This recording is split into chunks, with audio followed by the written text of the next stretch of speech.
নমস্কার বন্ধুরা, তোমরা সবাই কেমন আছো? বড়দের প্রণাম, ছোটদের অনেক অনেক ভালোবাসা। হচপচ রান্নাঘরে চটপট আমি আরেকটি রেসিপি নিয়ে চলে এসেছি, তোমরা দেখতে থাকো।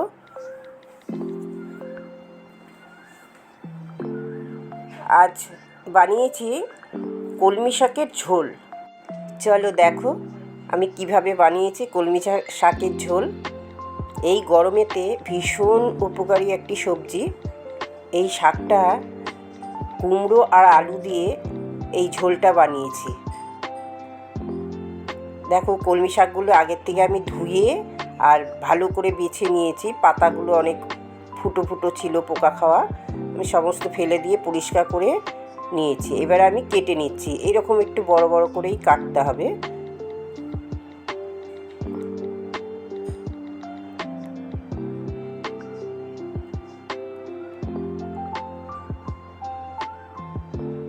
সমস্ত শাক এইভাবে কেটে নিতে হবে।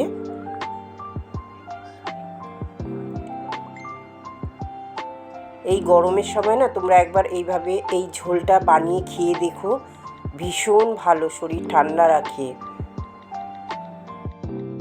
ছোটবেলায় মা জেঠিমাদের দেখতাম পক্স তুলে এই কলমি শাকের ঝোল খাওয়াতো। কালো জিরে নয়তো পাঁচফোড়ন তেজপাতা ফোড়ন দিয়ে এই ঝোলটা বানাতো। কিন্তু আমি একটু অন্যরকম বানিয়েছি, তোমরা দেখো। এইভাবে কুমড়োগুলোকে কেটে নিতে হবে।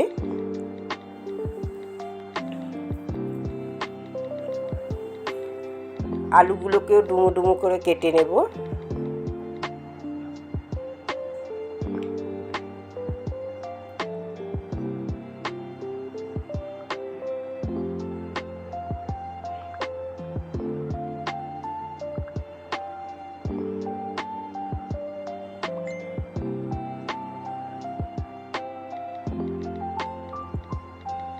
দেখো আমার আলু আর কুমড়ো কাটা হয়ে গেছে। তোমরা চাইলে এতে ঝিঙে দিতে পারো, অল্প করে পটল দিতে পারো। আমি আর ওইসব দেইনি কিছু। দেখো এর মধ্যে আমি জল দিয়ে দিলাম 1 বাটি। এবার আমি নুন দিয়ে দিচ্ছি আর 2টো কাঁচা লঙ্কা চিড়ে দিয়ে দিলাম। এই লঙ্কাটা ভীষণ ঝাল, ওই জন্য আমি 2টো দিলাম। এখানে শুকনো লঙ্কার গুঁড়ো একদম পড়বে না। সামান্য হলুদ দিলাম আর জিরে আর হলুদ ধনে সামান্য করে দিয়ে দিলাম। চা চামচের 3 ভাগের 1 ভাগ এইভাবে জিরে ধনে দিয়ে দিলাম আর সামান্য হলুদ দিয়ে দিলাম। দিয়ে শাকটাকে সেদ্ধ করে নিতে হবে।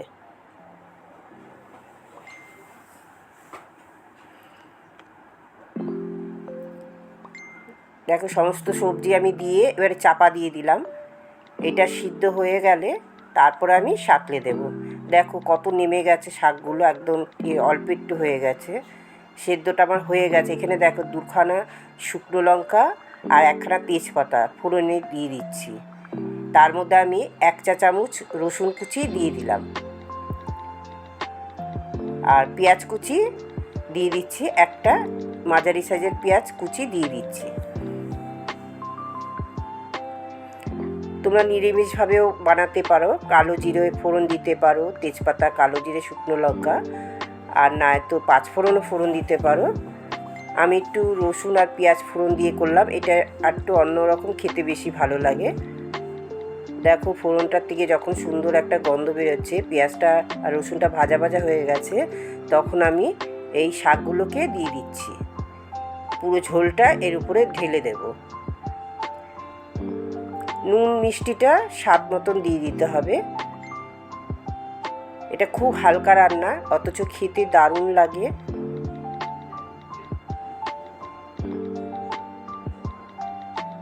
ব্যাস, রান্নাটা আমার অনেকটাই হয়ে এসছে। এইভাবে নেড়ে চেড়ে সাঁতলে দিয়েছি। কিছুক্ষণ রেখে 2 মিনিটের মতন এটা ফুটতে দেব। ব্যাস আমার হয়ে গেছে। বন্ধুরা, তোমাদের এই রেসিপিটা কেমন লাগলো? যদি ভালো লাগে একটা লাইক, শেয়ার, সাবস্ক্রাইব করে দিও। আর এই গরমে তোমরা সবাই খুব ভালো থেকো, সুস্থ থেকো, বেশি করে জল খেও।